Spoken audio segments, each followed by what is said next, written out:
একজন স্টার বা একজন মেগা স্টার তার জীবনে কি সমস্ত সিনেমা এককেন্দ্রিক হয়? মানে আমি পর পর বড় বড় অস্ত্র শস্ত্র সবকিছু নিয়ে সিনেমা করব? একদমই না। একজন মেগাস্টারের জীবনে নানান পদের সিনেমা থাকে, কারণ সে তার নিজেকে নানান ধাঁচে ফেলবে, ভাঙবে, গড়বে, নতুন আঙ্গিকে তুলে ধরবে। এটাই তো আসলে আমরা একটা মহাতারকার কাছে চেয়ে থাকি। কথা বলছি বর্তমান সময়ে সবচেয়ে আলোচনা সমালোচনা মিশ্রিত একটা ব্যাপার ঘটছে রকস্টার নিয়ে। কেউ কেউ ইচ্ছাকৃত নেগেটিভিটি ছড়াতে চেষ্টা করছে। গল্পটা রীতিমতো যাওয়া যে গদবাঁধা একটা গল্প সেটা কিন্তু নয়, টোটালি একটা ভিন্ন ধাঁচের গল্প। এখানে না কোনো আইটেম সং আছে আহামরি। একজন রকস্টার, একজন লাইভ তারকা, তার জীবনের নানান গড়পতনের একটা গল্প। খেয়াল করে দেখবেন হাই থটের যে সিনেমাগুলো হয় একটা নির্দিষ্ট রেঞ্জের মানুষের জন্য। তো শাকিব খানের এই রকস্টারটা ঠিক সেরকমই একটি সিনেমা, এটা সবার জন্য না।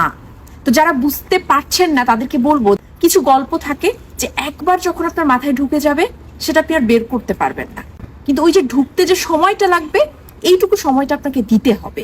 আজকে শাকিব খান প্রিন্সের পরে রকস্টার এটা দিয়ে যদি এগোতে না পারে, এটা বাংলা সিনেমার জন্য ক্ষতি হবে। শাকিব খানের কি হবে? তিনি তো একটা ভালো গল্পের সিনেমাকে চুজ করেছেন, তিনি চেষ্টা করেছেন।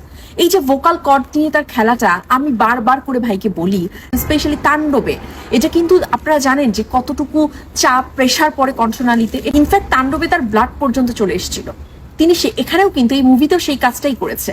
তো তিনি তাকে আসলে মেলে ধরতে কোনো জায়গায় কোনো খামতি রাখছে না। তো এই যে সময়টা শাকিব ভক্ত যারা আছে তাদের জন্য সবচেয়ে কঠিন একটা সময়। চারপাশ থেকে সবাই মিলে একটা সুযোগকে কাজে লাগাচ্ছে শাকিব খানের বিরুদ্ধে। আপনারা যারা আছেন শাকিব ভক্ত, এইবার বিশাল পরিসরে নিজেদের পরিচয়টা সামনে রাখেন।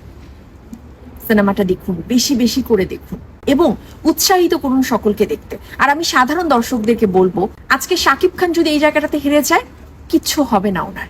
বাংলা সিনেমার বড় বড় প্রজেক্টের যে দৌড়টা চলছে এটা থেমে যাবে। বড় বাজেটের সিনেমা কিন্তু হবে না, কারণ বাংলাদেশে একজনই মেগাস্টার। তো শাকিব খানের জন্য না হলেও বাংলা সিনেমার জন্য হলেও রকস্টার